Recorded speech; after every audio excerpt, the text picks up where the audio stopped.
Maski maski sin ako mag-akto, maski di ka na, maski di ka ra, maski sa tuwa, ay tuwok na ako na yung kapon si Sister Lita, nagatanaw, nagasmile.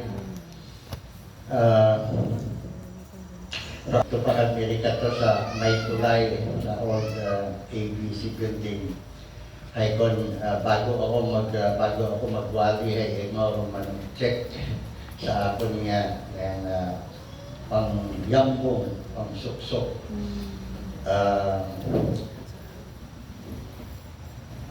Imokakon rin yung nagapahakong akong tubig para mag-umpisa ko yung nirang wali. Simple prayer as a whole, pamilya sa tira ay family friend namon gid. Truly, yung family ay blessing sa akong family. So, hambay abi ni Pastor EJ kay inahay kaya ay celebration with kamatayon ni Sister Lita. Ay kung manat makagawawa nagasmile kita gitimaw ang wagit rason nga magkinasubok kita dahil kung nakita ninyo doon yung pag-isaya sa ibabaw Philippians 1:21, for me to live is Christ, but to die is gain. So imaw ay patay na, so meaning to say nagaani na imaw o anang gains sa anang pagpangabutay sa bawat kalibutan bilang pastor's wife. Sa ato niya pagtuon, magkaroon niya gabi ay pinaimbitahan ko kamo patindog at magbasa sa Psalm 90. Psalm 90 verses 1 to 6. Lord, Thou hast been our dwelling place in all generations. Before the mountains were brought forth, or ever Thou hadst formed the earth and the world, even from everlasting to everlasting, Thou art God. Verse 3, Thou turnest man to destruction and sayest, Return, ye children of men.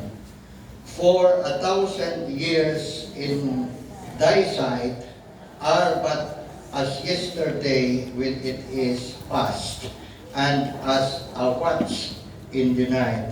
5. Thou carriest them away as with a flood. They are as asleep. In the morning they are like grass which groweth up. And last verse, verse 6. In the morning it flourisheth and groweth up. In the evening it is cut down and withereth. Let us pray. Father God, we thank you, Lord, for your blessed word that we have just read.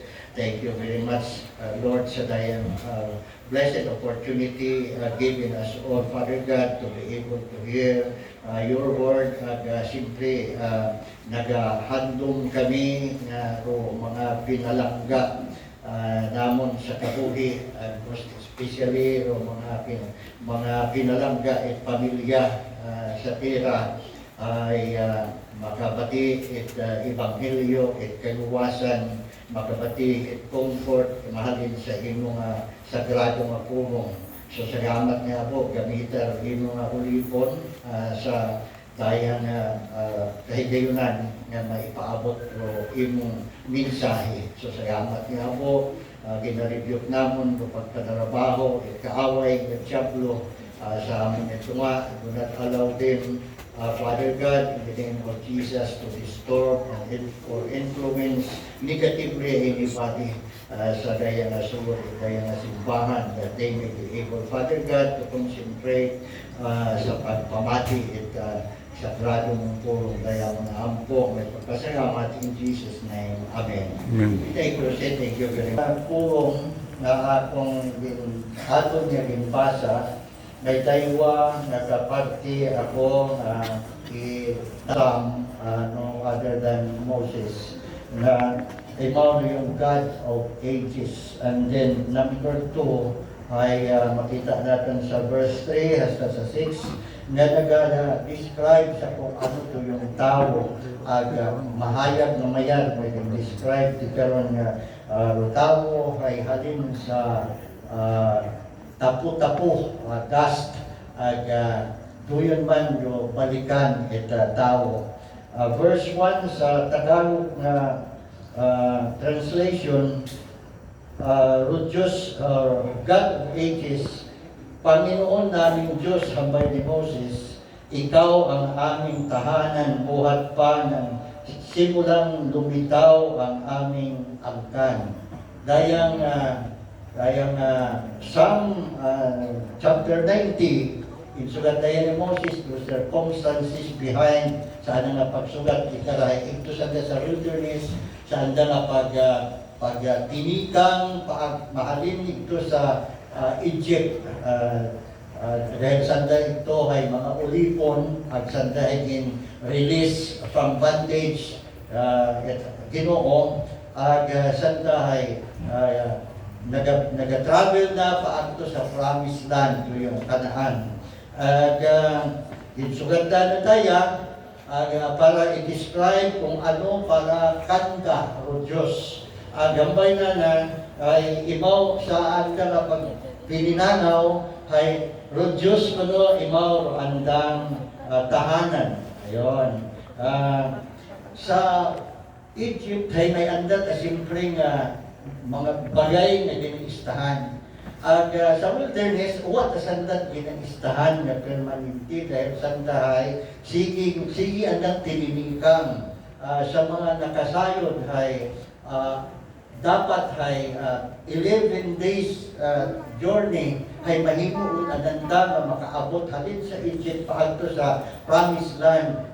Pero bangod na napaka lisod na mga tao sa daluhon ang leader na si Moses ay nagtiniyog-tiyog sanda sa wilderness hasta inabot sanda 40 years at bago ultimately sanda makasulod sa promised land. At tayo doon narong nag-describe man sa kapuhi makaron kada isaga katon na sa makaron ay nag-travel man kada isaya kita katon ang aton ginatinguha ay makaabot man kita sa gintugan katon Diyos na langit o galing ay makita natin sa kabuhi naton kada isaya na hindi nakita nga madali turuan, hindi nakita nga madali magsunod kasi may instruction na kaklaro-klaro nga ginatao katon ay hindi nakita madali makasunod.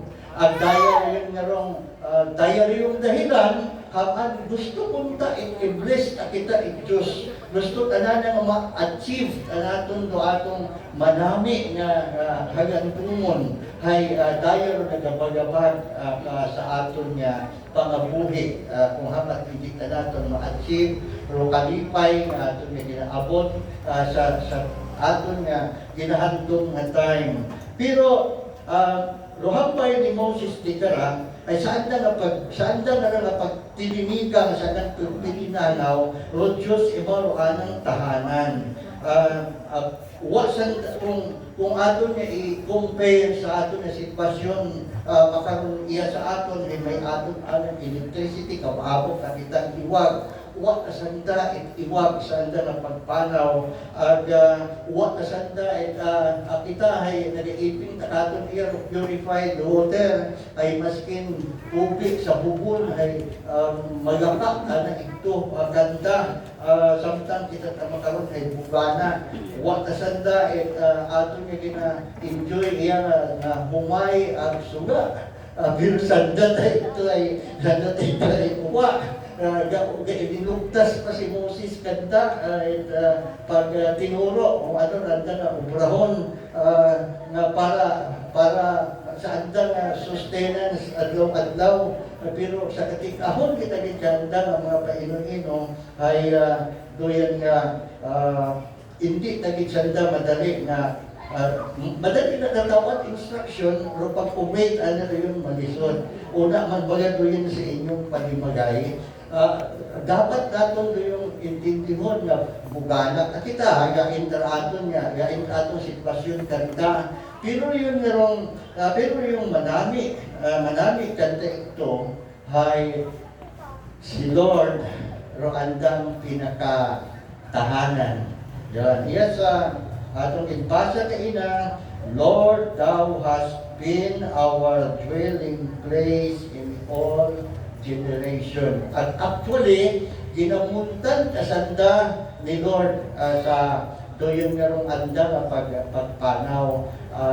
Kung gabi ay ginamuntan ang sanda, ikahayag, at kung adlaw ay mauman, pero hindi ang nanda, ibaw makita. So, sa tanan nga rin na timpo ay Rodyos andang kaibangan.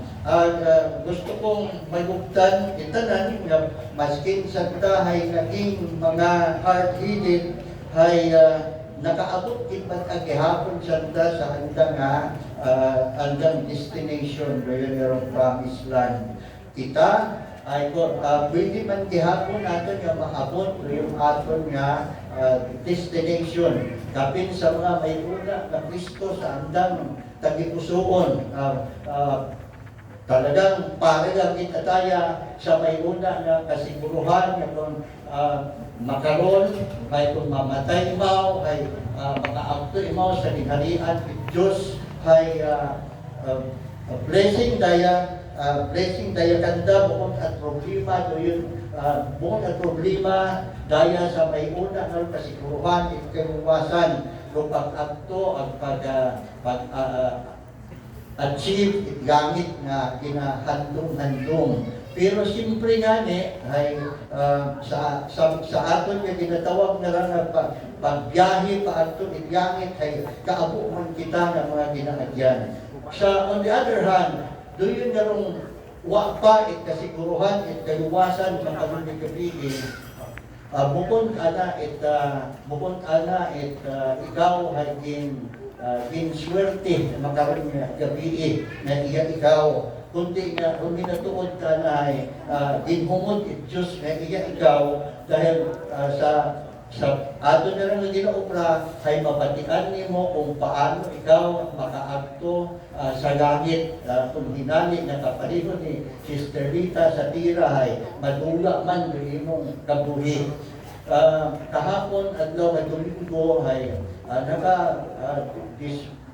disperse yung ariyan nga rohamon nga rohamon panimpahon bagamat may mga mahuran pa sa sulit simbahan ay may nag-abot nga message kapon sa sulit simbahan may una nga politiko asaliwan abay na nakapon ay hambay ko ay pasudla imaw iya sa simbahan hambay ko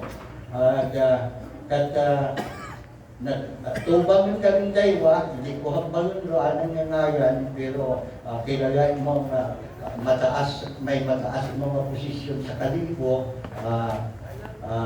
so yun nga tubang kami hambay na nagpakilala ng tao ka na at kung ano yung simbahan ay hambay na ay nagsaga ako lugar na akong itagtunan hambay na kapon. Tambangon bukod ka talaga handong na ng ito imaw sa Higher Ground Baptist Church Madto.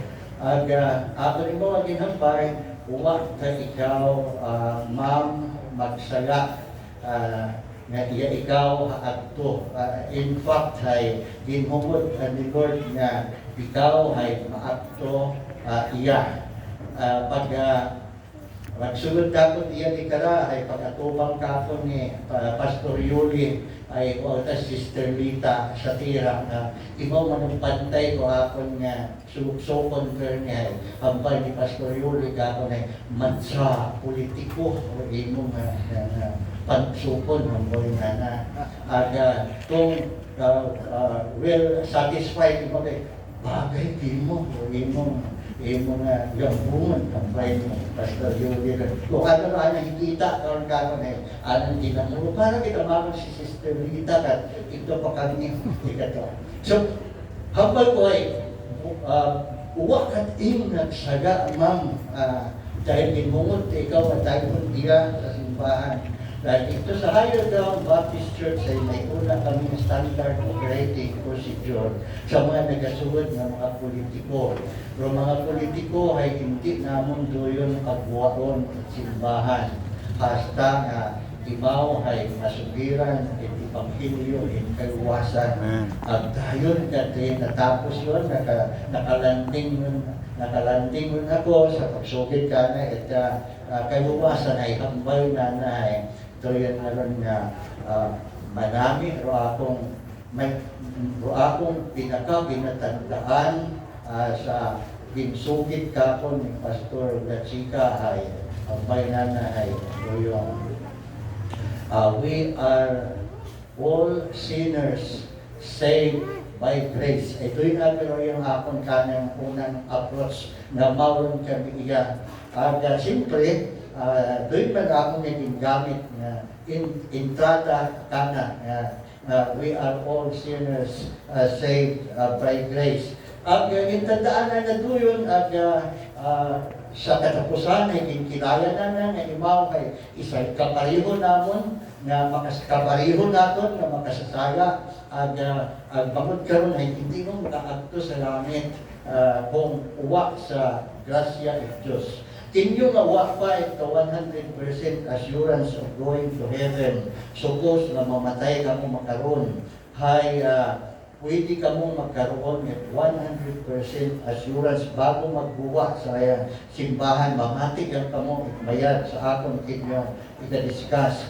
First, verse 2, wala pa ang mga bundok, hindi mo pa nilalalang, hindi mo pa nililikha itong buong daigdigan. Ikaw noon ay Diyos na pagkat ikay walang hanggan. So tunay na Diyos ay makaroon kita gito, ano nga kinaiya, ibaw kita yung Diyos sa uwa, Diyos in the past sa uwa, katapusan, at Diyos ibaw makaroon, and forever and ever ay ibaw ay Diyos. At rin yung description na gintaon ni Moses kana. So Diyos ni Moses, existing in eternity past, present, and eternity future, ay duyon narong nag-iba kanta, hasta kanta attain to yung andang mission nga makasuod sa promised land. Reject kay Jesus, kay pamalibat kita, impyerno. Pero kung atot nga i-accept si Jesus, magtuot na kita kana, may akop ta ibaw na kapuhi na uwa, ikatapusan. Basta, linipot naman, mamatay naman instantly, parang winawalis. Pasalamat kita na magkaroon ay mahaba o pasensya at Diyos aton. Iya kita sa ginatawag na grace period. Pero who knows kung hastahin ko no aton nagkapuli. May grace period, yes, agto yun sa sinkuman na namatay na. Ngani, yung pinaka-opportunity ginutani mo ay right now. Samtang buhi pa ikaw ay kung mamatay na ikaw at any moment ay uwak na ikaw tayong itsansa. Nga nyo, pag himo it-desisyon ay samtang sober pa, imong painino. Lalo pati mo invitation na ginatao because the invitation is given freely to everyone. Dahil hambal mata ni Jesus ay kung sino mang sa Kanya'y sumampalataya, kung sino mang sa Kanya'y sumampalataya ay hindi na mapahamak, kundi magkaroon ng buhay na walang hanggan. It means na what na imaw ay pinapili na tao. God is no respecter of persons. Maskin sangkiri o abo o imo nga kasalanan ay pariho at adunyo na ng patawaron makaron. Basta sincero ikaw nga magpangayo it imong ipatawad sa imong kasay-anan nga kin obra